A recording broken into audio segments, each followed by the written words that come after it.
Welcome back to the podcast, YouTube. I've got a guest here today, which is very exciting. So we've got Sarah with us, and we're going to be diving into lots of different topics today. We're going to be looking at mums going into teaching and being in teaching. We're going to be looking at different strategies around leaving teaching if you did want to look at different options, and lots of different bits in between, I guess. Yeah, so I will let you introduce yourself, Sarah. Who are you and what do you do? So I'm Sarah, I'm a mum of two, and I was teaching for about 10 years and left basically to find a bit of freedom and flexibility to be there for my own kids. Teaching just was not giving me that, and I was so drained, exhausted, burnt out, and thought, what can I do to kind of build the life that I want? So I set up my own business, which is a baby sensory business, which I absolutely adored. And then the paths that I've taken have led me to kind of now being in a position to be able to help other teachers. So I'm a teacher transition coach now, supporting other teachers to navigate the kind of chaos of leaving teaching and what that looks like, and just really being a support for other teachers that are in that same position as teaching. How long were you in teaching for in total? So it was 10 years, and I kind of went into it quite late, to be honest. I was 32, maybe 31. I went into it when I had my first baby, so she was only one, and ironically went into teaching because I thought it would give me kind of the flexibility to work around family. I've done a few posts on this on my Instagram page because quickly realising that it's actually not the kind of family friendly career that a lot of mums think it's going to be. So yeah, 10 years in primary school, from right away from Key Stage 1 up to Year 6. So done all year groups. That makes sense. And absolutely loved the actual teaching, absolutely adored it. I think any teacher will say that they go into it for the reasons that they adore working with children and helping them to progress, and it just doesn't always work out that way in the end. That, definitely. And I think it is often people don't see that bigger picture of what teachers do sort of outside the classroom, and I think everyone knows it's a demanding and it's a hard job, but not so much, they just don't know how much there is around that. And I think, especially if you are a mum, I'm not a mum, so it is I guess hard for me to resonate with that to an extent, but especially if you are a mum, I can fully appreciate it. It's like we were just saying, it's hard to imagine that, having all these kids all day and then going home and doing more. How did you sort of like find managing both family life and work life? It was tough. It was honestly really tough. I think in the teaching profession there's an expectation, isn't there, that you get in at the crack of dawn and you're there nice and early, and it's almost frowned upon, the people that kind of sneak in about 8:15, 8:30. But when you're a mum, that's already the first challenge. You wake up and it's not just about getting yourself ready for work and trying to get in early to get a head start on the workload. It's breakfast, uniforms, is there an own clothes day, is there a fancy dress day, or whatever it is. You're in this kind of head spin already before the day begins. And then there's nursery drop-offs or school drop-offs. I was really, really fortunate, to be honest. I was so lucky because both my husband and my parents were really hands-on and able to help with school and pickups after school. But I would always then, after doing that and having that morning rush, just race to work, and already I could feel my chest tightening and my heart was racing. So I was getting into work already feeling kind of up here with stress, just because of the busyness of the morning. And then you have obviously the teacher work day, and then when you get home, and like you say, pre-kids, you just want to crash out on the sofa and just zone out for a little bit before you then start carrying on marking. But you get home and you kind of just have to snap straight into mum mode. So it's dinner time, and it's the homework, and what do we need to do for tomorrow. But also just I felt the pressure massively to act present and play in the garden or do some Lego or whatever it is to be with the kids. And I feel, I'm going to be really real about this, I used to feel so guilty because my mind was somewhere else. So I was trying to be present and trying to play with them and do the things that they needed from me. And I was thinking, I've got so much marking to do, I've got a plan for that observation tomorrow. And my head felt like it was always somewhere else. And then the result of that on your body and the way you process that is you become quite irritable and quite snappy. And I just didn't really kind of like the person that I was becoming, because I found myself at bedtime, we'd done the stories and it was all lovely, we'd had bath time, and I was trying to be this mum that I wanted to be. And then the second they were acting up, which kids do, they mess about and they're laughing and being silly, I would be like, right, that's it, and then something would snap in me, and I'd end up telling them off, and then I'd go, and then they'd be asleep, and I would be racked with this guilt of I was a really bad mum because I snapped at them at bedtime, and but then feeling like I wasn't doing my teacher role well enough as well. So it was this constant kind of beating myself up, and this mum guilt, which loads of teacher mums will definitely resonate with, of just feeling like you're not doing either job particularly well. And the moment you start kind of snapping and catching yourself in those moments, you kind of know that's the start. I always say to the teachers that I work with now that there's kind of 3 big signs of, you know, the teacher burnout. One is the kind of snapping and irritability with people. You know, you might have patience usually, and your patience is already worn out, so you're already kind of bubbling under the surface. And then there's the emotional kind of outburst. So there was times where, like I said, after the morning rush, I'd jump in my car and I'd just burst into tears, or I'd just cry going in because I knew I had so much to do, and it just felt like I was drowning in workload, but also in parenting, you know, the invisible loads we call it, don't we? So yeah, I was just highly emotional, very snappy with everyone around me, loved ones. And then at night you get into bed, processing all of this, processing the stress of the school day, and, you know, the stuff that you didn't do as a mum. And then you're exhausted, but you can't switch off and go to sleep. So then you're just lying there rerunning the whole day and thinking, what could I do better? And tomorrow we'll start again, and we'll be fresh start and all of that. And it was just this constant cycle of guilt, I think, guilt, and just trying to manage everything.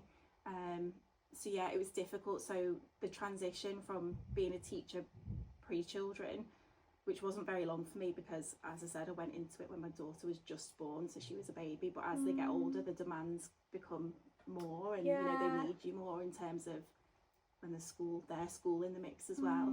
So yeah, the transition was really tough, and I think you know, hats off to any mums that are teachers and doing it, because the day is already demanding, and then when you throw children in the mix as well, it's just a different ball game. It's 100%. Just hard. Yeah, I completely get that, and I think it's hard for anyone in teaching, and everyone's got different pressures, haven't they? Oh yeah, 100%. But I do think, like you said, there are those signs where you just feel like you're completely at the end, and it's really, really hard when you do get to that point, because often, you know, you don't recognise it because it does creep up on you, and then, like you said, you might behave in a way where you're a little bit more snappy or short with someone, and then I think all of us as teachers, you know, mums, whatever that might be, to our partners, our family life at home, we aren't like that as people. Like, we're quite calm people, you know, we want to do a good job. We're obviously we're usually quite people, like pleasers. We want people to be happy around us. And patient. And we are. School, we've got to be patient with the children. But I think the thing is, and I always say this to clients, you kind of get to the end of a school day and you've got like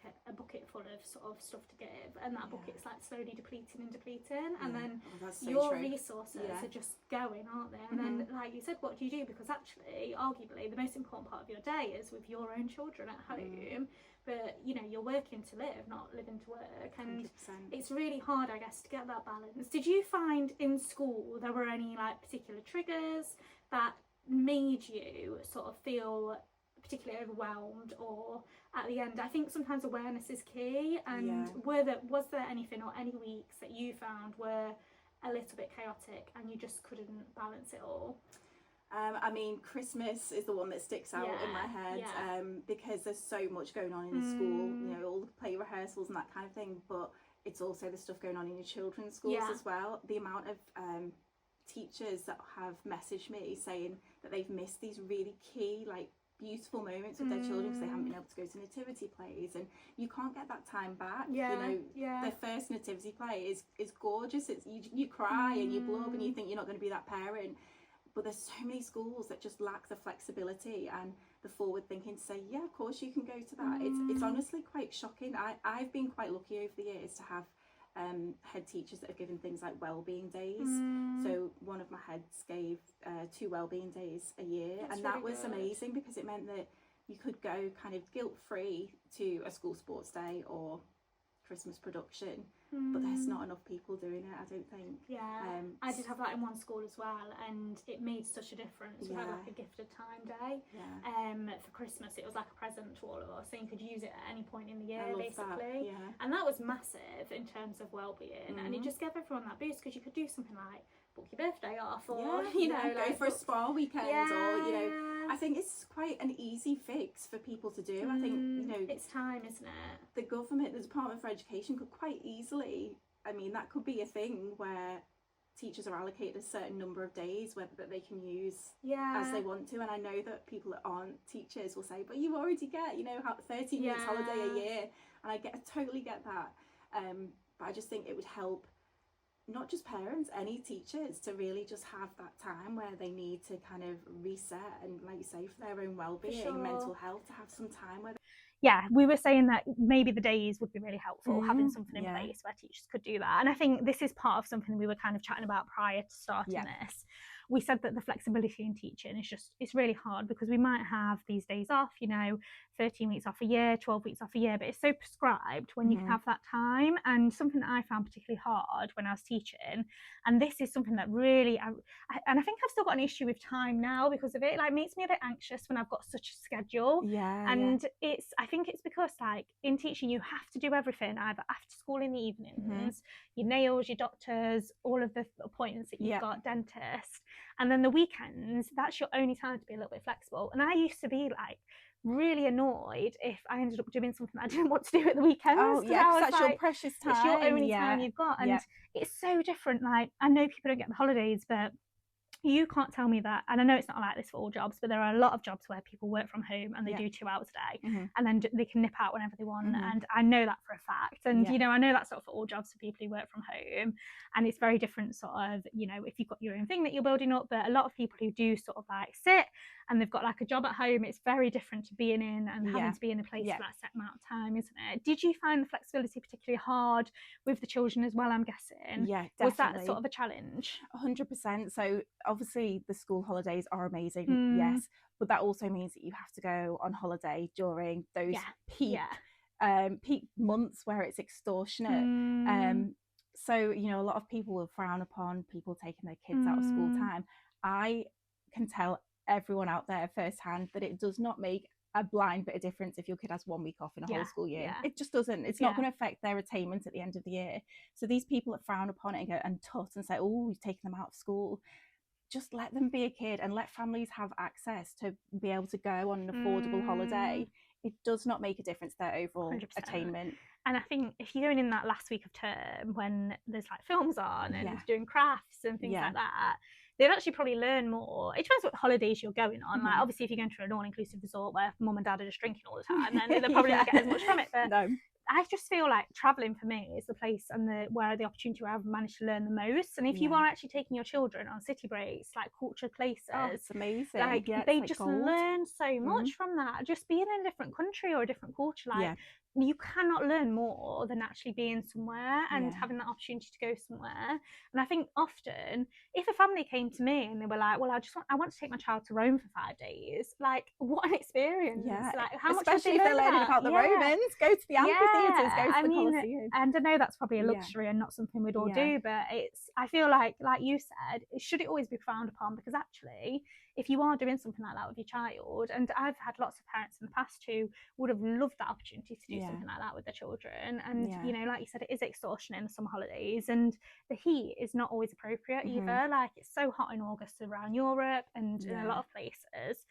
Is it that bad of a thing really to be able to do that? And you know what, even if it's not educational, even if it's just having quality family time, in a world where everyone is racing from A to B and kids are, I mean, through no fault of the parents, having to go into breakfast clubs at the crack of dawn and then after school clubs, and you just get 2 days with your children at the weekend.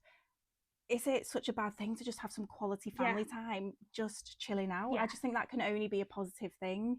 So, you know, in that respect, the flexibility in teaching leaves a lot to be desired. But I think also just generally the working hours. So there's a bit of a kind of badge of honour with some teachers that if you're not still there and you're not the last one when the caretaker comes round. I don't know about you, but when I was racing out the door to try and pick my kids up from like my mum's house or, you know, an after school club or wherever they'd been, and it was like, say, earlier than 4:30, I would literally be apologising to everyone I passed. And people would make these kind of snarky comments like, oh, you're sneaking off early. well, actually, it's not that early because I'm putting in the hours. Yeah. But people make you feel so guilty. Oh yeah, and you're going to go home and probably do 2 or 3 hours in that evening anyway. 100%. And do you know what? I think this really comes down from management side in school. And this, if your school has this ethos, then something needs to shift, because I feel like that really does come from the leadership. Your leadership team should be encouraging you to leave at least 1 day a week straight after school. That should be an encouraged thing across the academy. And this is something I really preach within the coaching girls and within the girls that I do work with. You should be able to leave at least 4 o'clock 2 days a week and not feel guilty for it, and be able to get to the gym, do your own thing, whatever you want to do, be with your kids, and it shouldn't be something you feel guilty about. And I used to do that because the gym that I went to was literally 2 minutes from the school I was at, and I just couldn't understand why I'd want to go at 5:30 when it was absolutely snided in there, when I could leave at 4 o'clock, get to the gym, do my workout, and then I'd go home, get in my comfy clothes, sit and do a couple of hours of work at home. It's no different to me doing it in the classroom. But you're probably in a much better frame of mind because you've done the exercise. You've had your break, and you're ready to go. And also, so many teachers, these teachers that do work all these hours and are the ones that kind of frown upon people from leaving early, I can guarantee they're gossiping for an hour and a half after work with somebody else in a different classroom. And 100%. I think if you actually focus on you and you're like, well, actually, no, my time management's going to allow me to leave at 4. I'm going to go and get my workout and be home by 5:30. Have a shower, grab a cup of tea. I'm going to sit down and do my planning from 6 till 8 and then chill. It's so much better in terms of your well-being. You've still got those, those times. And I know that's not a good realistic for everybody, if you've got kids and things, but I don't see why we can't build it around our scheduling. I worked with a teacher who was like NQT, not NQT anymore, is it? ECT. Yeah, ECT. It was an NQT when So, and she, from the get-go, she just said, and she was 21, and she was like, I get in at 7:30, which is, really early, but she gets in at 7:30 because that's what she chose to do, and she left straight after the kids. And I'm talking, some of the kids were probably still on the playground with their mums, and she would go. And at first, there was a lot of people kind of like, oh, like, why does she think she can just do that? But she stuck to her guns and she carried on doing it. And then in the end, everyone was like, oh yeah, she's gone because she goes straight after the kids. And I think it just takes a little bit of kind of courage to it does. not conform to what everybody else is doing in the kind of the environment in your school. Like, it makes such a huge difference. 100%. And like you say, SLT, they should be encouraging it rather than being the ones tutting and saying, oh, it doesn't look good if you go at this time. And I think there's a lot that SLT can do to support that with the staff. And I think it's recognising that looking after your staff is the pinnacle of the growth in that school, because if your staff aren't happy, then they are not going to be creative, they're not going to be motivated, they're not going to want to do well.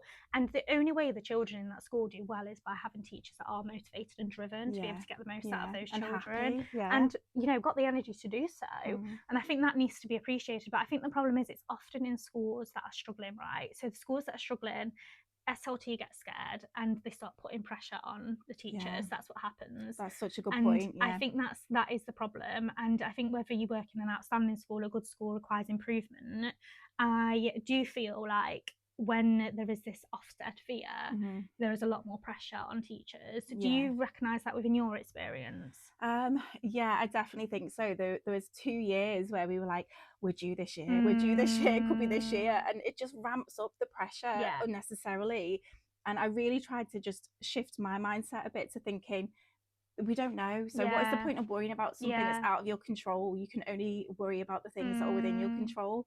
But there's definitely, I think some people enjoy it. Honestly, I think some people enjoy ramping it up and talking about, being Ofsted ready. We had folders upon folders in our kind of shared areas that were like Ofsted ready and all this preparation. And this is why, I mean, that's a whole separate conversation, isn't it, Ofsted? But this is why they come in and see such a small snapshot of school life that the whole process is just archaic and needs change. And this whole reform that came in, I mean, I don't think it's really worth the paper it's written on, in my opinion. And that is a whole different topic, which I don't feel like we've even got time to discuss today, but I do feel like it is, and it's a major problem in the education system. And I know there needs to be something in place to make sure schools are doing it correctly. I do completely agree, but it's how that's done, isn't it? I think is important as well. So I guess let's talk about sort of mums in teaching in particular. Have you got any strategies for mums who who are in teaching, they've got children, to put in place to help them have a little bit more of a balance? What would you say are some key principles they could try and do day to day to have a balance within teaching, work on their health and fitness, and look after and be present for their children? Do you know what? I don't know what the answer is to that, because I think it's really tough. Yeah. I think trying to just be as organised as you possibly can, getting things ready the night before, which I'm no position to say this because I certainly wasn't able to do it. But I suppose having a bit more organisation means that it'll take the stress off you and that morning rush and then after school and that kind of thing.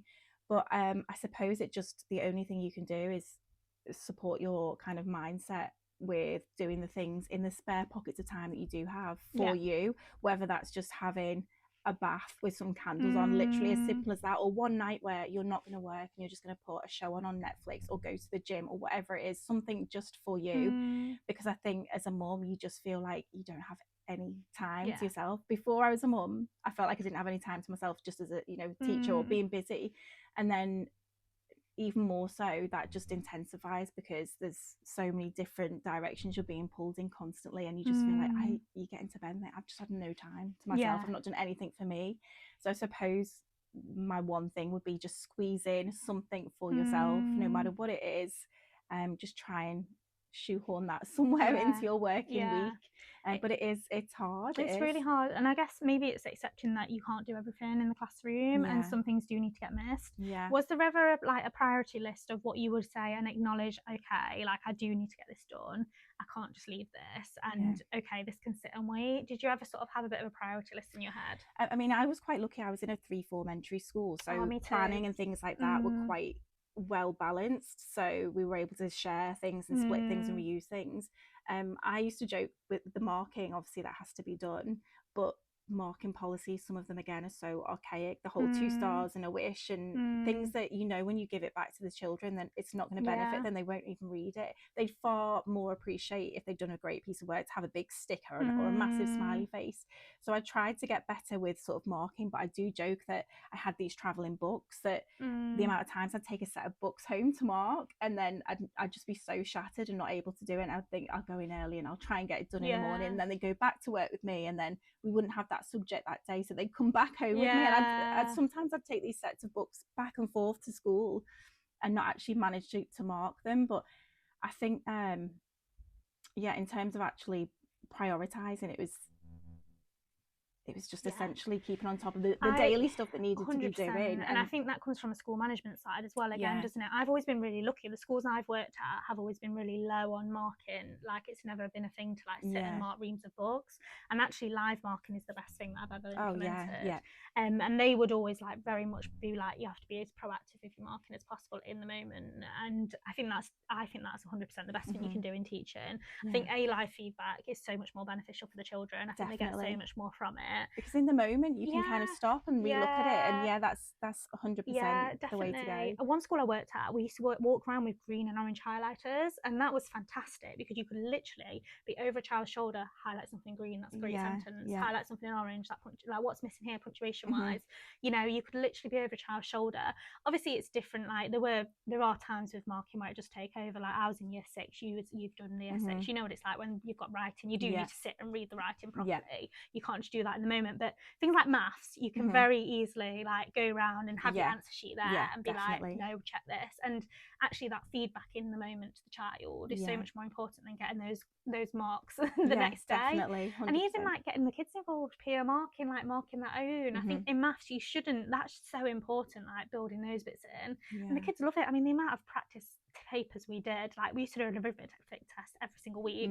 The kids loved it. Oh my god, we did it on a Friday afternoon because they loved it so much. They loved marking it themselves. So it's little strategies like that, isn't it? And taking ownership of it. I think that's why they in year 6 they're capable 100%. And I know the younger ones it is harder, but I think definitely offloading some of that work is really important, isn't it, as well? Just to give yourself a little bit of time sort of back too. So obviously now you're doing something completely different. So did you want to explain a little bit around sort of your transition into exiting teaching? Since kind of having, when my kids were little and I was going to kind of baby sensory classes and things like that, a lot of the ones that I was going to, they were really overwhelming, like bright, really loud music. And I always say it was like going to a baby rave, because they'd have like this club music playing, and it was just too much. And for years and years I was thinking I would love to start up my own kind of sensory classes where it was very calming, relaxed, chilled. There'd be like acoustic music and pastel colours instead of all these garish colours. So I'd always had this little kind of seed in the back of my head. And then as the pressures of teaching were increasing, I was spending less time with my own family, and it was just all becoming too much. And then obviously had that moment of just reaching absolute burnout, and my husband saying to me this, I mean, I'm so lucky to have a husband that was encouraging me to stop it. And he said, you can't carry on like this. Like, the kids need you. You need to find yourself again. Because I was so kind of erratic in how I was behaving, and my emotions were all over the place, that he kind of stepped in and made me realize that I couldn't carry on doing that. So I thought for a few weeks I was thinking, what is it that I could do that would make me really happy and that would work around the family? And I kept coming back to this idea and thinking, but can I really do that? Can I actually, how would I build a business? I've never done it before. I don't know where to start. And then I just started to, I set up an Instagram page, which obviously is completely free and then gives you access to so many people, and started building a little online community, and sharing things about the baby class that I was going to create. And it started growing really quickly, and had so many people messaging me saying, oh, when are you going to release classes? And when, so I ended up doing a free kind of like taster session, so completely free, but all the equipment. It was quite a low investment in terms of business, setting up a business, so it's actually a really good one to start. So I had all this beautiful equipment, hired a hall. So I did a lot of the baby classes in kind of like church halls and that kind of thing. So I did this free event that was obviously restricted on numbers, because I wanted it to have that kind of premium feel, quality. And then had loads of mums come, and then off the back of that I was able to then sell out the first term that I'd planned for after the Christmas, when I knew I was leaving. So I'd handed in my notice the first day back in September, after building this business through the summer holidays, and then did the free trial in the summer holidays. So I was working, which sounds counterintuitive, because I'm talking about taking my foot off the gas a bit and kind of prioritizing my mental health. I knew this was like a stepping stone to the freedom that I wanted. So it was kind of short-term pain, if you like, short-term hard work for the long-term reward. So yeah, in the summer I kind of really put my foot on the gas with it, built it all up, got lots of interest, and then handed in my notice because I could see that it had legs. I could see it was going to work, and I just went for it. And handed in my notice in the September, left at Christmas, and then had my first full term of like sold out classes in the January. So it just, the whole kind of pattern, the journey that it kind of went on, all kind of felt quite organic in a way. It fell into place. Like people say, don't they, you just have to take the first step and then it all works out. And I am a big believer in just start moving forwards and things will fall into place. It just takes that initial step forward and that bit of courage to do it. Definitely. And I think it's about sort of knowing, like you said earlier, there are, you know, this isn't about encouraging teachers to leave the profession, but I think it's also recognizing and knowing that you don't have to be a teacher forever if you don't want to, and it shouldn't be frowned upon. And when I made the move, I'd never started a business before, and it is scary, isn't it, and daunting. What would you say are some like steps that you can build up to if that's something that you wanted to do? So if you wanted to kind of start something up of your own, how do you get to that point where you, I guess, have the courage to do that, but also like the financially able to take that lead? That's such a good point. You know, great question, because I think a lot of the reason why people are put off from doing it is the investment. Now, I didn't have savings. I wasn't from a wealthy background. Literally everything that came in from my teacher salary went straight back out on bills, mortgages. So what I say to a lot of the teachers that I do speak with now is that you don't have to kind of have a lot of savings and investment. The best thing you can do to reduce the risk, if you like, because I think that's what puts a lot of people off, is I can't start up a business because it's a big investment, is to start building it whilst you're still in your teaching role. And it feels like a lot at first, but I think the first step would be to go away and think about what you're really passionate about, what your strongest skills are. So in teaching, is it that you are, you know, the creative person that everybody goes to help them put on a production or to, you know, style things? Is it that you are, you know, a really good leader? Obviously we're all really good communicators as teachers. We've got so many transferable skills, and I think that's why it's brilliant for teachers to be building their own businesses, because they are already ready-made entrepreneurs, if you like. They've got this amazing skill set that they can apply and turn their hand to other things. So I think find the thing that really floats your boat. 100%. What is it that you're passionate about? So for you were obviously already really into health and fitness and going to the gym, and which I would love to be, but that's not me at the moment. And for me, it was always having this kind of thought of, oh, I'd love to set that up one day. I'd love to do my own like premium baby sensory class and that kind of thing. So a lot of people will have something that they think, oh, I'd love to do that, but I couldn't do it. 100% agree with this. And I think I always knew, and I think I was like, I think I always had this thing where I just wanted to be able to work for myself, I guess, at some point. That was always in the back of my mind. And I think, like you said, the health and fitness was always something that was very close to me. So it's always, there's always this niggling thing at the back of your mind. And I 100% like started this up way before leaving teaching. And even if it wasn't just like making money from it, it was more just the social media aspect. And I think that's scary because you don't want people to find you, you don't want the kids to find you. Like, it can be really block scary. Everyone, that's what I say. Just block everyone you know, if it is something, but you do need to take that step. And Instagram, TikTok, whatever way you want to go with it, it's free. It's a great first step. And it helps. You don't need to know an exact plan around how it will look. I think sometimes, like you said, it's just knowing what those initial first steps are. And I was completely the same. I started building up my page because I think it's just easier if you've got a bit of a following to start. And I didn't have, when I left teaching, I think I had 3,000 followers, so it wasn't as many as like where I am now. You don't need a massive following to make money. You know, you absolutely don't. I think if you want to be an influencer, it's very different. But if you want to do something where you're helping people directly, don't worry about that number that you've got on Instagram. It's just having a bit of a base. It's like your website as such, isn't it? I think. Yeah, it's shop front to what you do, isn't it? It's the window to everything that you do in your world. Definitely. And you know, the followers, they don't, that does not matter. So do not think that for 1 second, because like I said, when I left, I didn't have that many followers, and I just kind of built the page up. But it just gives you a bit of a foundation, doesn't it? I think, and a bit of a community like you had, where you've got a bit of a voice all of a sudden, and a foundation. But it is hard taking that jump. And when I left in the summer, and I guess the reason I felt that I could give it a go was I was like, right, well, I'm gonna get paid in August, so if I like, August is almost like I can work, and technically whatever, I don't need to make money this month, like I can work and I'm gonna get paid in August, and as long as I know that it's gonna set me up a little bit for September, it's a bit of a safety net, isn't it? It is. And I think it was I was in a very different situation to you because I didn't have children. I did have my own house, I did have a mortgage, didn't come for any money, didn't really have savings to fall back on, but I had a house, and you know, it kind of felt a little bit more doable. And in my mind, I was always like, well, you know what, worst case, I go to a supply agency and I do some supply a couple of days a week. That's the beauty of it, isn't it? And worst there is case that scenario. side, of teaching, and there are always teaching jobs out there. And I think sometimes, especially, no matter what period of life you're at, but I think if you are like in your 20s, just taking a bit of time to breathe and just actually assess it, and even if it's a couple of months to go traveling, or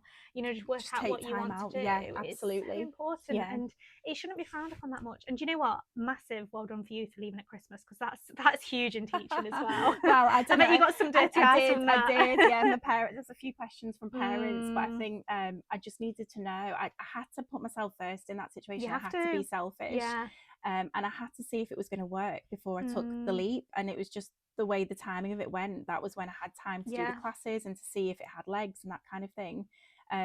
So yeah, it definitely, but you know what, I've been really transparent about this as well, that I was doing some private freelance tutoring as well, which I love doing. I still do some private tutoring because I love actually working with students and supporting them, option, isn't it? So that is an amazing way to kind of like subsidize your pay a little bit, really. There's a lot of bridging gaps, isn't there, in teaching, and I think there's a lot of ways you can do it, and I think sometimes it's just coming away from that salaried role. I think the salaried role in teaching, being a class teacher full time, is where your time gets sucked, because you've got all that extra responsibility.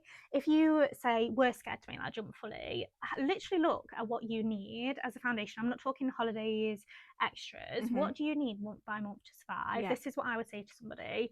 What do you actually need to pay the bills, eat? I say the same, like, literally, what do you need? Because I guarantee you're spending loads of money on things you don't need at the minute. But look at what you put into, I don't know, if you have a joint account with your partner, what is that you put into the joint account each month? That is what you need. You can live off that for a few months, 6 months. You can be like, right, I'm just going to live off foundations. And most people start businesses and they don't make a good amount of money for the first 12 months, and it's recognizing that it is going to be a little bit tight for a while. It takes time. You've got to give it time. So I think, like, there are those transitional points. So like you said, you could look into sort of doing supply 2 days a week. There's lots of agencies where you can be like, I work Monday, Tuesday, that's it. And you might get like a long-term supply opportunity where you're in the same school, or where, you know, they want cover on those days. And like you said, the freelance tutoring is brilliant. It's quite lucrative as well. So, you know, you get a good amount of pay and you get to work on your terms. So that's what I think is so lovely about it, is that as teachers we've got this qualification for life now. 100%. So it is kind of, it makes it less risky and less daunting to think, well, I'm going to go for this business and I'm really going to give it my all, but do you know what, I can fall back on some supply or some tutoring, and it really helps mentally to kind of take that leap, doesn't it? Definitely. And what was it that sort of allowed you to take that leap in the end? Because it is scary. I think the scariest thing I've ever done is actually making that decision in May. When I handed my notice in, I was like, May 2024, I was like, and there's a deadline, isn't there? Yeah. You have to do it. And I think it was literally the night before the deadline, I sent my email because I was like, and ahhing, didn't know what to do. And actually my head teacher was so supportive at the time, because I spoke to her before that half-term break, and I said, like, look, this is going on, this is what I really want to do. And I remember the conversation she had with me, and I think this is something that was really nice, actually. She was like, when I was younger, I really wanted to go like traveling and do my own thing, and you know, I regretted that I didn't actually have that opportunity. And she was like, if you want, you've got to do what's right for you. Like, she appreciated me being transparent. And I think sometimes it's that transparency, isn't it, of the leadership team? Because you'll be surprised, like, they see you as a human as well. They do. And I think, you know, if you get a supportive head teacher that does that, that kind of conversation will resonate with them and they will support you. It really does depend on the leadership team. But, you know, I think for me, the push, if you like, was to think, if nothing changed and I was still in this position next year, how would I feel? And that was, for me, that was enough to think, I have to go now. I have to. I can't do another year of feeling, you know, just so stressed out of my mind all the time, completely exhausted, having nothing left in the pot that you talked about before for my own, for myself or my children or my partner. And think, just having that moment to think, if nothing changed, how would that make me feel? And if the answer is, you know, it fills you with dread to think that nothing's changed next year, then you've just got to go for it, and you'll figure it out. And you will figure it out. And I think that's part of it, isn't it? It's just like allowing yourself to sort of go for it a little bit and sort of find those paths. But how do you in particular help ladies kind of make that transition? Because that's where you put your energy and time at the moment, isn't it? So I think so now, as a teacher transition coach, the first battle that I have, battle's probably quite a negative sounding word, but for teachers, they have this barrier of that they can't do it, and all I've known is teaching, and I've been doing it for 5, 10, 15 years. And I think we spoke before about how we teach the children in school about growth mindset, and as soon as a teacher hears a child say, I can't do it, we jump on them and we're like, no, you just can't do it yet, we're going to help you get there, you can do it. And we talk a lot about growth mindset, but then when it comes to us as adults, we don't seem to practice what we preach. So the first thing that I do with a lot of the teachers is what I call kind of a bit of a reset. So resetting kind of the nervous system and taking a minute to kind of observe how your body feels and how much stress you're holding in those shoulders when you're, you know, your shoulders are up here, if you relax them and you relax your jaw. And then we talk about kind of what you kind of envision for yourself for the future. So your values, what your life would look like, and then unpicking why it is you think you can't get there, because you can. And we just need to then put the steps in place. So we'll refocus on those goals and work out kind of really practical, realistic steps in place so that they can start to make that shift and navigate. So it's not what I really want to kind of make sure that everybody knows is that it's not jumping out of the frying pan into the fire, or, you know, jumping off a cliff. Is very much, as you said before, building a bridge away from teaching, lowering the risk by doing it kind of gently and with intention, so that people are working on things in the background and working on that business idea to get it to a place where they're confident in it to move forward. And it helps to kind of reduce that risk and that anxiety around leaving. So so a big part of what I do is the mindset work, the shifting of that kind of negative thought process and the limiting beliefs that we all quite naturally have, to then thinking, actually, do you know what, I can do it, and just really championing people. You know, there's a teacher I work with at the moment that is messaging me saying, you know, thank you for just being that person that just supports me and pushes me. I think sometimes you just need someone to believe in you, don't you? 100%.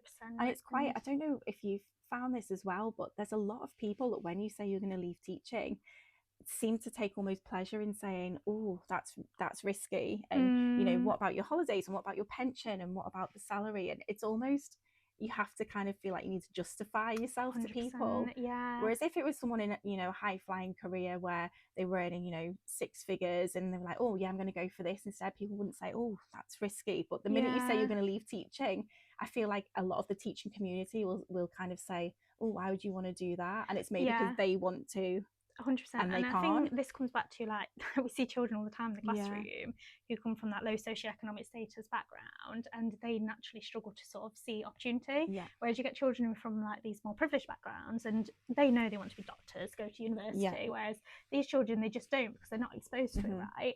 I think it's very similar as us as adults. If you've come from, or you are living, or you are in an environment where maybe all of your friends work sort of 9 to 5 jobs, or are teachers, maybe mum and dad, like when you were younger, maybe you struggled for money.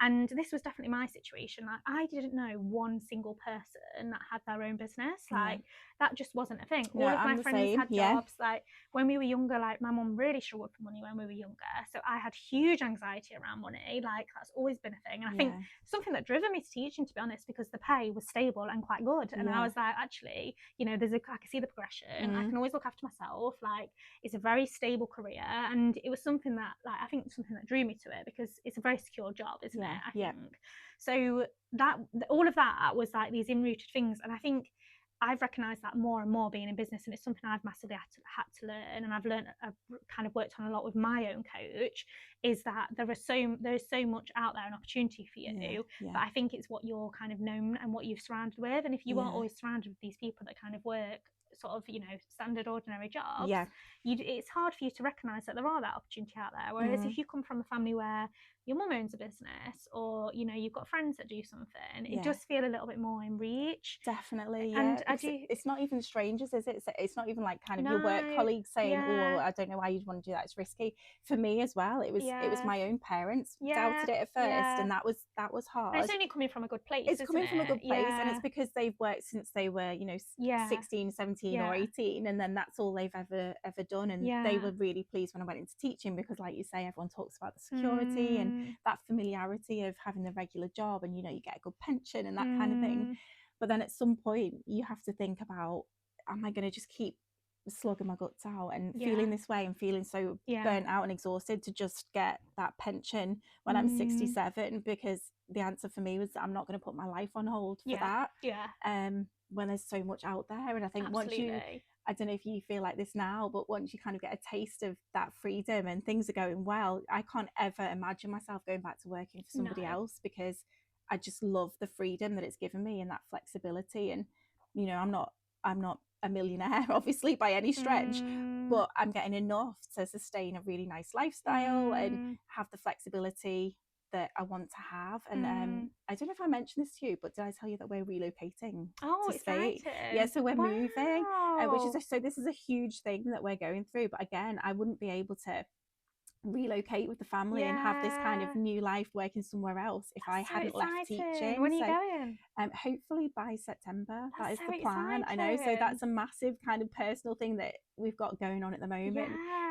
But again, I just feel, honestly, it sounds quite fluffy, but I'm so full of gratitude that I took that leap to leave teaching, because you can take your business I can now work remotely from anywhere. It's little things like that, isn't it? Like opportunities. And definitely. What a nice place to bring your children up. Like, what an amazing opportunity to be able to do. And I think, you know, over there, it's so family orientated, and a lot of the kind of lifestyle is outdoors, and we love kind of cycling as a family, and, you know, going on walks and swimming and all of those things that the kids love and that we like to do together. So it comes back to everything I've talked about for this whole kind of podcast session, is that it's all, for me, it was all about getting that quality time back with my family and the lifestyle that I wanted. And, you know, it's absolutely doable, isn't it? You just gotta put those steps in place and have the right support as well, which I think is massive, to be able to make it happen. But it's absolutely possible. 100%. It is. And I think, like you said, just don't feel trapped, I think is the main thing. You've got to feel like there are opportunities out there for you. There's always options. And I think it's just sort of taking that first step. What would you say, I guess, as a final closing message to anyone who is sort of just feeling a little bit lost right now, feeling overwhelmed, exhausted, it's the end of half term? What would you say is something that they could do quite proactively over the Easter holidays to kind of, I don't know, even just kind of just get a bit of an idea as a first step? Yeah, I would say definitely start to think about the things that kind of light you up, the things that get you excited when you think about it. You know, when you're going into a business, it's usually to solve a problem for someone. So if there's something that you've been thinking about how you could improve that, or if I did it, I'd do it differently, maybe just start exploring what that idea would look like, and maybe seeing what the competition are doing, people in your local area, or what other people are doing out there, and start to sort of research and do a little bit of kind of market research, if you like, and also start that positive self-talk. So instead of thinking, oh, I could never do that and it's just not possible for me, start thinking about telling yourself that actually you can do it. It's absolutely possible, and just start taking that kind of the baby steps, one step in front of the other, allowing yourself to think about it and talk about it. I think as well, like, I don't know if you had this, but when I first started thinking about it all, I was almost like scared, maybe a bit embarrassed to tell people that I was thinking of doing something like this. And I think part of that came from I was scared of failing in front of everybody. It was so public what I was doing. I was so scared that what if this doesn't work out? And it's, you know, this embarrassment. But actually, are you going to let that hold you back? I think it's part of it, isn't it? And what if it does work out? What if it works out and you get the life that you've been wanting to, but you don't give yourself the chance and the opportunity because you think you can't do it? So it's just thinking, well, instead of what if I fail, what if I succeed, what would life look like? 100%. It's so important, isn't it? Thank you so much, Sarah. Oh no, it's been lovely. It's been really nice, and I feel like it's been so useful from lots of different elements. And I think, you know, I hope that not just mums in teaching, but everyone can kind of benefit from that conversation. I hope so. Where can people find you? So at the moment I've got my Instagram page, but I've also got my website, relaunchwithsarah.com. So I've got kind of free discovery calls on there, so people can get in touch with me. My DMs are always open as well. Sometimes people just want to connect and just have a conversation, so I'm always more than happy to do that and help wherever I can. And then we can talk about if there's anything I can do to help them and support them with their transition away from teaching. Brilliant. But just reach out. Lovely, amazing. Thank you so much. Thank you very much.